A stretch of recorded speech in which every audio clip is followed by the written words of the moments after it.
Hey guys, how's it going? So, about to head out and do some stuff on the LBZ with the steering.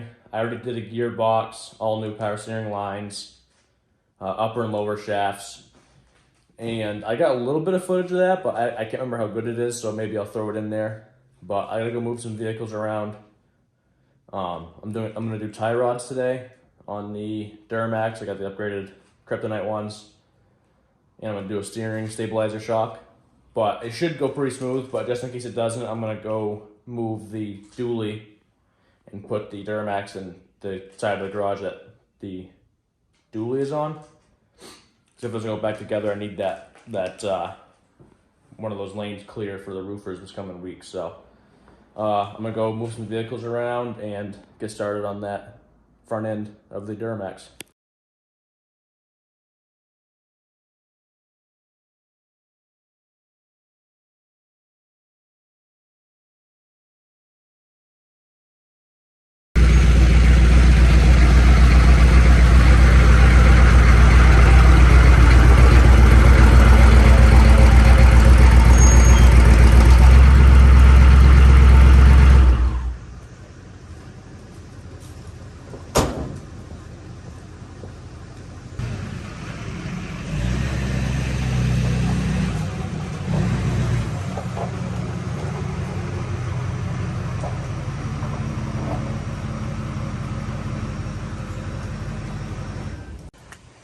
So the reason behind doing all this moving around is if this truck's out of commission for a little bit with the front end torn apart, I need to be covering that bay, not this one, because this left bay is where most of our supplies are.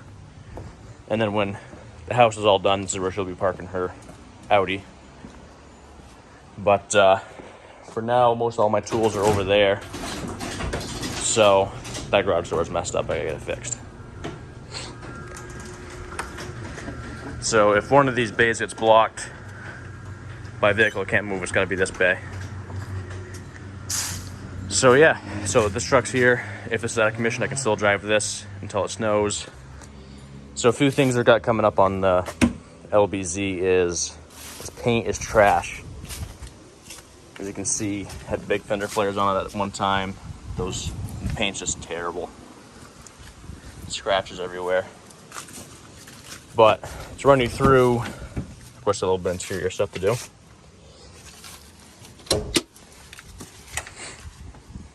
Overall, it's pretty clean, honestly. It's just haven't had a place to work on it in a while and keep it clean. So, all new power steering lines. Still have the old pump, getting a new pump put in, or I'll be putting it in. And then we got a PSC steering gear down there. Kind of see it right down there. And then today I'm putting on my tie rods finally. But going back to the list of things I have coming up for this for now is fender flares. These are like super faded. But I can get the textured ones unless I can find some good OEM quality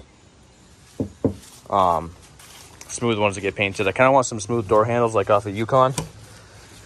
Might do that. But mainly for now, it's going to be replacing this bumper, cleaning this grill up, and I'm probably going to have the rockers done like a chip guard and then color match over it. I'm still torn on that. But I need an EFI live tune real bad. And I'm also looking for a grandpa cap for this thing. I'm probably trying to find a gloss black cap, put on this for the winter. The tonneau cover is better than nothing, but I would like a cap on it for the winter, for sure. I have a cap up in Maine for this truck that's blue, that already matches. It's a little rough, so I might actually just get a new one for this because I can find them down here for the same price as the gas of going up to get it, for the fuel. So, but I'd like to have caps on both trucks, especially if this stays outside this winter, which hopefully there'll be a lean-to on the other side of that garage, and this will be covered. Or else I'll try and find some storage for it for the winter. So, just ran down the Harbor Freight. Had to get a grease gun, some grease, and a big adjustable for these. I've had these for over a year, or pretty close to a year anyway. Just chilling out. Waiting for my Moogs to go bad, but they haven't gone bad. But after all the steering stuff, I just want to go get an alignment. So before I do that, I'm going to throw these in, that steering stabilizer shock. And I grabbed these just so I can drive it up on it to do that stabilizer shock, because it's make it a little bit easier until I have an actual shop with a lift. All right, so I got my front wheel off, but here's some of Jack's wheel cleaner from Enthusiast. I've been really enjoying this stuff, but I haven't gotten a chance to clean the insides of my wheels yet. So I figured it's a perfect opportunity to show you guys why I love this stuff so much. And no, this is not, I don't know Jack personally or anything. It's just me liking the products. Let that sit for a little bit. I'm gonna wipe it with microfiber because it's so thick. So let me just grab some out of the back of this truck here.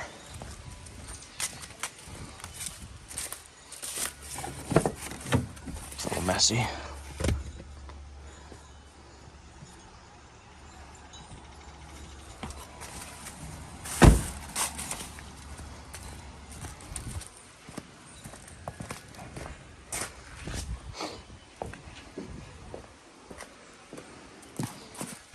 See it's starting to turn purple in there as it breaks down all the brake dust.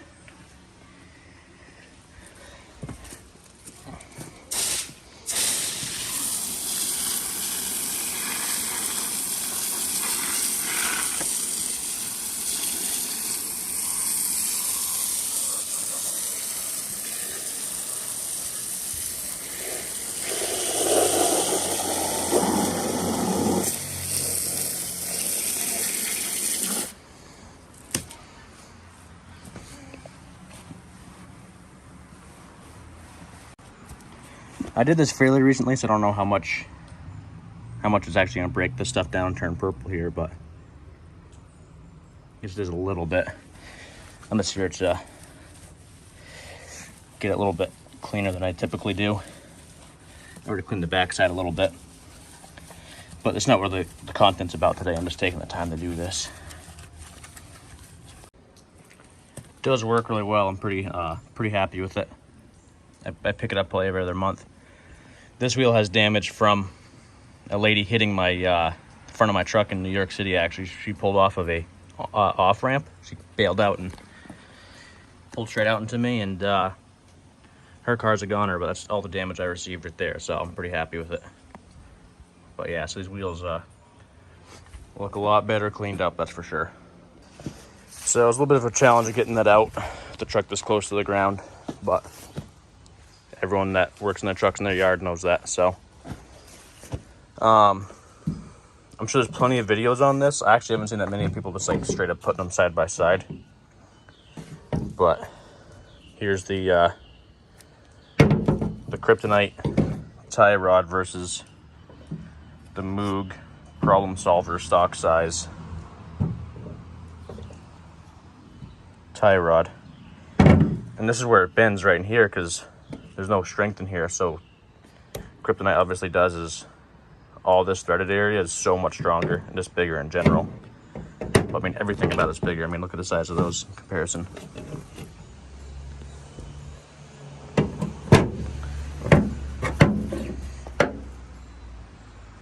Everything about it's bigger. It's just crazy. So these ones weren't bad, but I don't feel like getting an alignment and then 2 months later these are bad. So I'm just gonna throw these on today, get an alignment, and don't have to worry about it again for a long time. I was filming all this on a wide angle, but it just doesn't look as good as this. So one thing that I always do when I'm doing my tie rods, everyone does it different. Some people just measure it and then make it match and then bring it in for an alignment. What I do is I always line my grease ports up because those are centered in the you can't just line these up because they're so hard to get them exactly straight. So I always line my grease ports up and then line those up just so it's close enough that I can drive it to the alignment shop with no issues. But yeah, so there it is, all adjusted out. Just gotta lock these a little bit and then go thread it in place. There we go. Got one side in. Just got to put this wheel back on, jack the other side up. Then I'm gonna pull it up on the ramps and do the steering stabilizer and grease those up. Kind of grease everything up under there. All right, so it's the next day.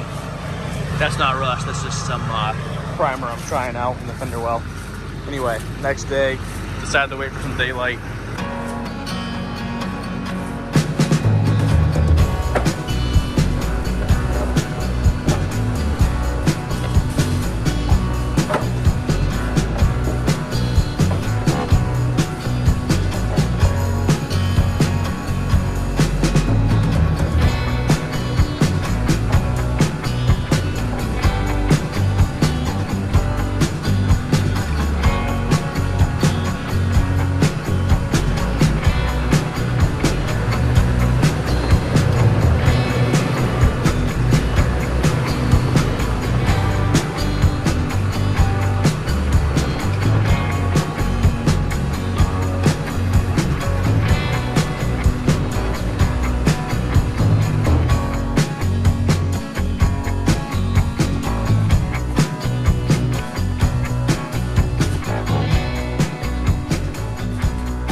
Not perfect, but it's not going anywhere. So I didn't go too crazy with this shock choice as far as which one I got.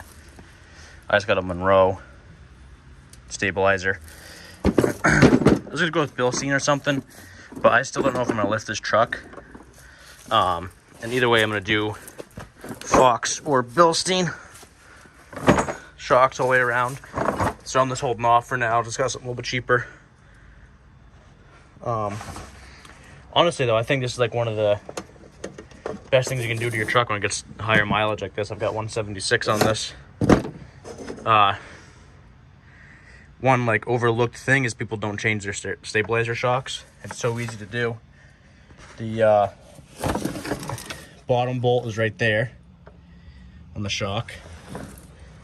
It's a 18 millimeter. That's held to the top with my ratchet, and then took the impact to the bottom, zipped that right out.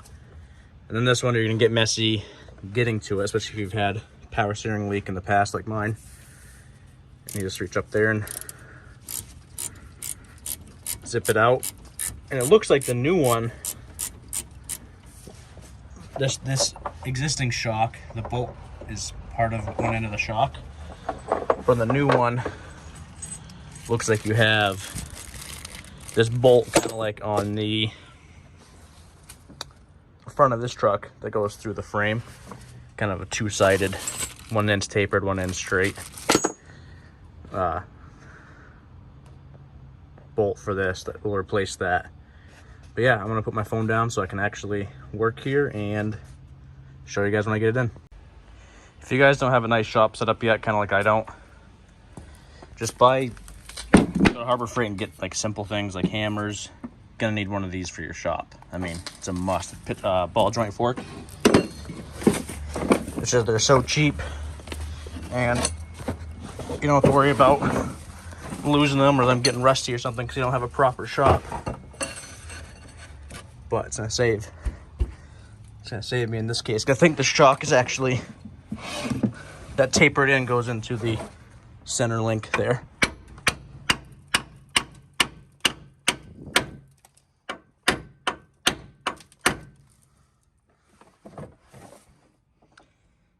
Not quite yet. I don't think. There it goes. Popped right out. 100% worth getting a couple of those for your shop. So yeah, there it is. It doesn't actually feel terrible as far as the pressure. But I mean, look at the thing. It's gonna blow up sometime, so time to throw this one in. I take back a little bit of what I said. It went in pretty easy, but that new shock was a lot stiffer than this old one here. So maybe I will feel a pretty good difference here. Get back down.